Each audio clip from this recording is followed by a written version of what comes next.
Kisah istri labrak pelakor banyak yang berakhir viral. Seperti cara tak biasa, istri Sah melabrak pelakor tepat di hari wisuda ini. Kesal karena suami digoda, istri Sah nekat mengirim karangan bunga kepada pelakor saat wisuda. Dua papan karangan bunga itu pun viral saat diunggah di akun Twitter Trust Hurex. Dalam keterangan, unggahan diketahui bila karangan bunga itu dikirim di acara wisuda salah satu universitas di Bandung.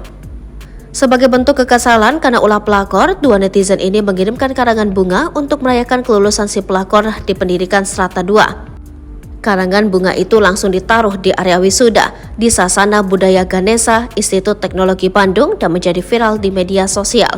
Tidak diketahui pasti siapa pengirim karangan bunga tersebut, yang jelas kalimat yang tertera di bingkai bunga papan tersebut jelas menyebutkan kalau pelaku adalah pelakor. Dalam keterangan bunga tersebut tertulis sindiran pedas untuk wanita yang dituding pelakor. SD 6 tahun, SMP 3 tahun, SMA 3 tahun, S1 5 tahun, S2 2 tahun, cuma jadi pelakor. 19 tahun sekolah, ngapain aja? Semoga dengan gelar barunya tidak ada lagi suami-suami yang kau goda dan bisa mencari rezeki yang halal.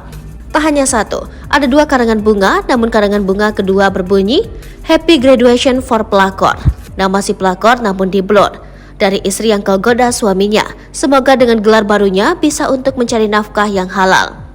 Melihat dari tulisan selamatnya, gelar master yang diterima si terduga pelakor itu ialah MBA atau Master of Business Administration.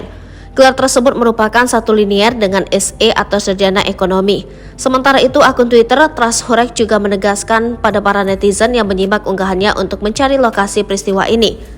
Akun Twitter Trust Hurex menduga peristiwa ini terjadi di Bandung. Ternyata benar, ada seorang netizen dengan nama Twitter @_amot_ memberikan konfirmasi bahwa peristiwa tersebut terjadi di Bandung.